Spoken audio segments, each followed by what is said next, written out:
السلام عليكم مشاهدي الكرام.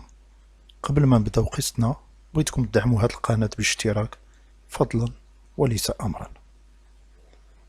هذا واحد الرجل مزوج ومرته كتحماق عليه وديما كتقول ليه: الرجل انت ضو عينيا، الا طلبتي عينيا اللي كنشوف بيهم نعطيهم لك، الا طلبتي مني اي حاجة انا مستعد نعطيها لك. هي ديما تقول لي هاد الهضرة، هو ما على بالوش، هو عنده خليلة ديالو عايش معاه في الزنقة، كيقول هي اللي كتبغيه وهادشي متبادل بيناتهم.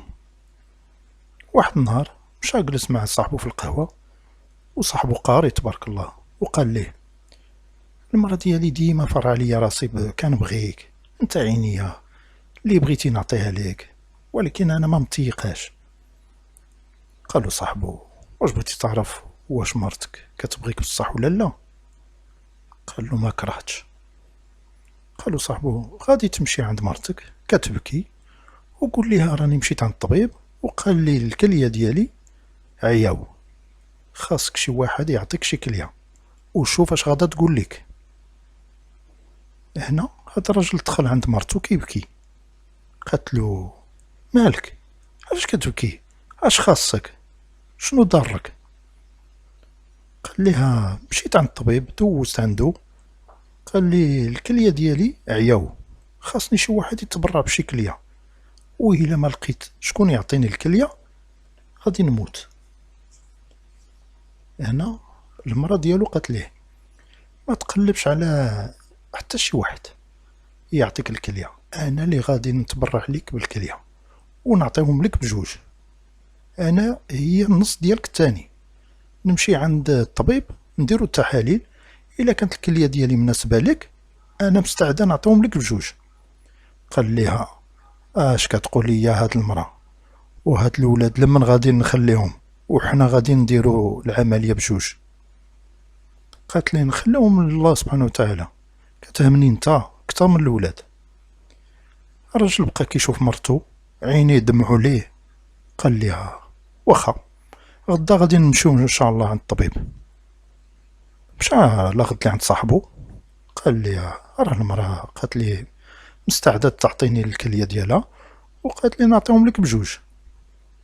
قال لي صاحبو: اش نقول لك، هذيك الخليلة ديالك اللي كتخسر عليها الفلوس، شاري ليها الفيلا والطوموبيل والذهب وما مخلي ما داير معاها، سير عندها وقول لها نفس الهضره وشوف رد الفعل ديالها. فعلا مشى لعندها، بدا يبكي وقال لها: الكليه ديالي عياو، مشيت عند الطبيب وقال لي خاص شي واحد يعطيك الكليه والا غادي تموت. قال لي: اش بان لك، واش تبرعي بشي كليه؟ قالت ليه: واش من نيتك، واش انا غادي نتبرع بالكليه وليك انت اللي عنده شي حاجه يحتفظ بها؟